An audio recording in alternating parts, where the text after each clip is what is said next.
Hola mundo, en esta clase práctica de hoy vamos a desarrollar la teoría aprendida en la conferencia del tema en esta serie de videos. Vamos a ver en acción en Visual Studio y Sechar un ejemplo de sobrecarga de métodos. También veremos cómo los parámetros opcionales pueden ayudarnos en ciertos casos a eliminar la necesidad de crear sobrecargas. Y por último veremos un ejemplo de sobrecarga a la medida del operador más. En esta clase práctica vamos a usar como material el Visual Studio 2013 Community Edition. Esto se puede bajar de la site de Microsoft, es gratis y no tiene ningún costo y lo puede instalar en su máquina sin ningún problema. Y vamos a usar además un programa ejemplo que aquí mostramos, en la cual ahí vamos a tener cuatro proyectos. Uno va a ser una librería de clases, donde van a estar los métodos ejemplos que vamos a usar, y estos son tres pequeños programas para la demostración de los métodos. Vamos a empezar con la sobrecarga de métodos. Se va a hacer énfasis en esta sobrecarga de métodos en la firma. Recordemos de los conceptos aprendidos en la conferencia que la firma está definida por el nombre del método, el tipo de parámetro que se va a usar, la cantidad de parámetros y la posición de estos parámetros en la firma. Aquí en esta clase que hemos declarado aquí de sobrecarga, métodos, vamos a declarar cuatro métodos que comparten el mismo nombre, pero que los hemos diferenciado con distintos parámetros. Esto hace que su firma sea diferente. Recuerde que la firma está formada por el nombre del método, los parámetros que tiene y el tipo de parámetros, aparte de cómo estos parámetros están situados. Vamos a ver aquí que aquí no hay parámetros, aquí tenemos un data type, aquí tenemos un string, aquí tenemos una combinación de ambos. Como todos son distintos, si usted hace un build de esto va a compilar sin ningún problema. Vamos a ver qué pasa ahora si nosotros añadimos aquí un método con una misma firma. Fíjese que esta misma firma tienen distintos nombres los parámetros. Eso no importa porque los nombres de los parámetros no entran en la firma, sino el tipo de parámetros. Si usted trata de compilar esto, vemos que hay un data type, aquí hay un data type, aquí hay un string. Si usted trata de compilar esto, usted va a encontrar que sucede un error y el programa no le va a correr. Vamos a ver ahora qué pasaría si nosotros agregamos un método con los mismos parámetros, el mismo tipo de parámetros, pero el orden de los parámetros es distinto. Como ustedes observan, aquí hay un string y aquí hay un data type, pero están invertidos con relación a esto. Esto hace que la firma sea diferente y por lo tanto es válido. Si nosotros compilamos,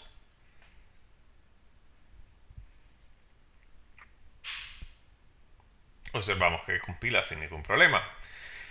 Como bien sabemos, la sobrecarga permite usar todos los métodos. Es decir, no porque usted declare un método sobrecargado va a dejar de usar los otros. Estos todos se pueden usar. Si corremos este pequeño programa, que no es más que un pequeño programa de consola, en la cual aquí usted puede ver que se va a instanciar la clase de métodos y se va a usar todos los cuatro primeros métodos sobrecargados de la clase printDate. Si corremos esto,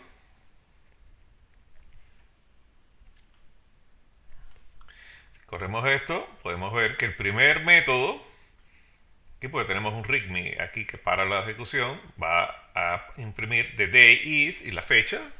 Corremos el segundo, vamos a ver que podemos poner una fecha arbitraria ahí, que la ponemos acá, porque es que segundo. El tercero podemos poner una cadena, un string, para poner una fecha. Y el cuarto, pues, imprimir los mensajes que usted quiere y la fecha que usted puso ahí.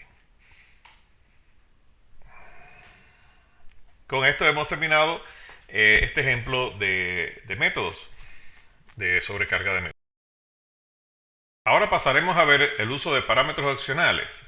Con un pequeño recordatorio, el parámetro opcional se declara con el tipo, el nombre del parámetro y el signo igual y el valor que vamos a poner en caso que no usemos el parámetro cuando lo llamemos, cuando llamemos el método. Aquí tenemos un pequeño ejemplo. Tenemos el parámetro comment, que es un string, es el tipo, el nombre del parámetro y el valor opcional. Sin más, pasemos a ver esto en Visual Studio. En este segundo ejemplo vamos a ver los parámetros opcionales. Tenemos aquí una pequeña clase en la cual hemos declarado un parámetro, un método con un parámetro opcional. Observe la sintaxis del parámetro opcional. Este es el segundo, este que está aquí. Fíjense que está la declaración de tipo, está el nombre de la variable, del parámetro, y aquí un signo igual, y aquí usted debe poner es lo que va a tener por defecto ese parámetro. ¿Qué significa esto? Que si usted no coloca un parámetro, cuando usted llama a este método, no coloca nada aquí, esto es lo que va a aparecer en nombre del parámetro. Esto le permite a usted muy cómodamente definir qué quiere poner en el caso de que no vaya a entrar nada, y le evita a tener que hacer una sobrecarga en ciertos casos. Esto lo que uno pone aquí, este valor opcional, no es cualquier cosa. Esto tiene que ser un valor que puede hacer en tiempo de compilación, es decir, en el tiempo que usted compila el programa, tiene que ser posible analizarlo. Usted no puede usar algo que se va a usar en tiempo de ejecución. Por ejemplo, vamos a ver este ejemplo que tenemos aquí, ¿no? Si usted trata de poner un método que, por ejemplo, DataTimeNow es algo que es una instrucción que se ejecuta en tiempo de ejecución, usted verá que el compilador no lo va a dejar. ¿Por qué? Porque esto que está aquí tiene que ser un dato simple, tiene que ser o una cadena de texto, o un número, o un null, o cualquier cosa que sea interpretado directamente por el compilador cuando se hace la compilación, y no en el tiempo de ejecución. Vamos a comentar esto porque si no el proyecto no va a compilar. Y vamos a ver la ejecución de es decir, el uso de esta rutina. Tenemos aquí nuestro pequeño programa de ejemplo. Aquí vemos que vamos a usar primero la rutina. Primero instanciamos la clase y después usamos la rutina con un solo parámetro, usando el valor por defecto del parámetro opcional, y después ponemos aquí usando la rutina sustituyendo el parámetro opcional por un valor que nosotros deseamos.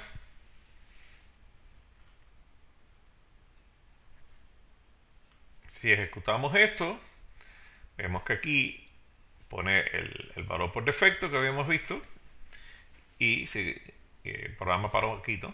Y si ahora volvemos a ejecutar el segundo, llegamos al segundo, veo que mi comentario es lo que sale por donde estaba el parámetro opcional. Por último, vamos a ver la sobrecarga de operadores. Ya sabemos que en C# los operadores que vienen con el sistema, con el lenguaje C#, algunos de ellos pueden ser sobrecargados. Aquí vamos a un pequeño recordatorio de cómo esto funciona. Las sobrecargas de esos operadores deben ser hechas, los métodos deben estar declarados dentro de la clase o estructura que van a ser usados como argumentos del operador. Sin más, vamos a ver esto en Visual Studio. Por último, vamos a ver la sobrecarga de operadores. En este caso vamos a ver la sobrecarga del operador más. En este pequeño ejemplo vamos a crear una clase que se llame frase iluminada. Esta clase va a tener un texto, o va a tener una propiedad que es un texto y otra propiedad que es un color con la cual se va a colorear ese texto.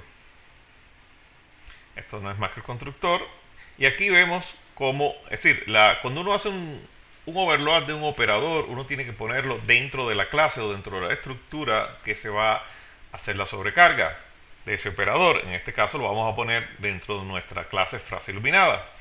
Este es la forma en que se hace la sobrecarga de operador. Observe que es una palabra especial llamada operador, y esto va a tener una estructura muy específica. Va a ser estático, y la salida de esto tiene que coincidir con la clase en que se encuentra. En este primer overload vamos a tener como primer parámetro del operador más la misma clase, y como segundo la misma clase. Si vamos a repetir la clase, esto nos va a permitir sumar las dos clases. Y aquí adentro se define lo que va a ser la suma de las dos clases. En estos casos se va a sumar los dos textos, ¿sí? Se va a concadenar los dos textos, y se va a hacer una suma de los colores ARGB de esos de los colores que tienen definido cada uno de las frases iluminadas que se usen como argumentos del operador. Aquí le va a permitir que ese operador sea usado con una clase frase iluminada y un text, es decir, un string. En este caso lo que se va a hacer, se va a concadenar ese texto con la frase que está en la clase. Y por último, tenemos eso mismo, pero con un color, es decir, vamos a poder agarrar una clase frase iluminada, no sé, un objeto, que pues esto tenía que estar ya instanciado, y con un color. Y se va a poder hacer la suma de los colores y el nuevo color va a ser añadido a la frase iluminada que está aquí, se crea, se da como salida. Vamos a ver cómo se usa esto. Tenemos aquí un pequeño programa que ejecuta esto. Vamos a declarar, vamos a instanciar nuestras dos clases iluminadas que vamos a usar en el ejemplo. Este es el texto, color azul uno, rojo el otro. Y vamos a ver que, fíjense que aquí tenemos estas dos instancias de la clase frase iluminada y el compilador no nos dice nada absolutamente de esto, ¿no? Es decir, esto compila. ¿Por qué? Porque hemos declarado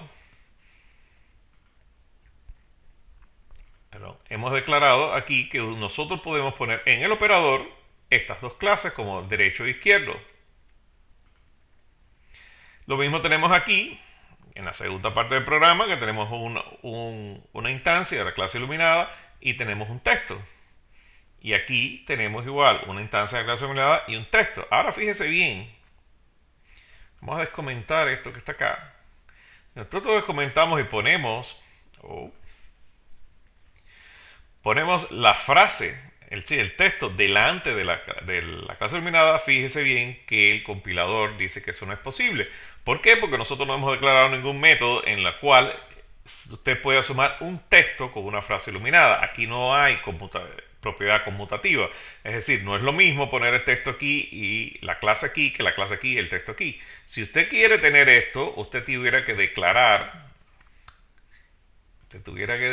aquí un cuarto overload en la cual el texto estuviera de este lado y la frase iluminada estuviera del otro. Vamos a ver cómo esto ejecuta. Fíjense que normalmente si esto no estuviera declarado, usted no pudiera hacer esto. Vamos a ejecutar el programa, va a ser esta la primera parte. Y aquí tenemos que sale la combinación de los colores rojo y azul, que da este tipo de color. Recuerden que esto es sustractivo. Y la suma de las dos strings. Vamos a cerrar para ver qué pasa ahora en nuestra segunda suma. Aquí vemos que el color permanece azul y que se han concadenado, que la fuerza, y nos la lleva al lado oscuro, se han concadenado en el objeto de salida. Como ustedes ven aquí, lo único que estamos haciendo aquí en el visor es mostrar esta cadena en una ventana. Como tercer ejemplo, vemos que pusimos el color green, color verde, lo sumamos y que ha cambiado el color con que sale la clase, es decir, perdón, el objeto, el contenido del objeto cambió el color y se mantiene el mismo texto. Con esto hemos terminado de demostrar cómo es que podemos crear nuevos, es decir, con sobrecarga de operadores podemos declarar nuevas funcionalidades para los operadores que ya existen en C#. Resumiendo, hemos demostrado con ejemplos prácticos cómo la firma del método sirve para guiar al compilador para seleccionar el método sobrecargado adecuado. Vimos también cómo los parámetros opcionales pueden ser usados para no tener que hacer tantos métodos sobrecargados, sino que el parámetro opcional nos puede ayudar a acomodar nuestras necesidades de declarar o no un método sin necesidad de tener varios métodos sobrecargados. Y al final vimos cómo hacer un overload personalizado de un operador más. Esto nos demuestra cómo C# puede crear distintas operaciones que no están declaradas originalmente en el compilador y que nosotros podemos aprovechar para hacer nuestras propias operaciones de forma más simple. Y llegamos a la última página. Recomendamos bajar este ejemplo que tenemos de programación que hemos estudiado aquí, y realizarlo en su computador. En el próximo video de esta serie veremos cómo Sechar implementa el concepto de herencia. Cualquier duda, por favor pregunte. Hasta la próxima.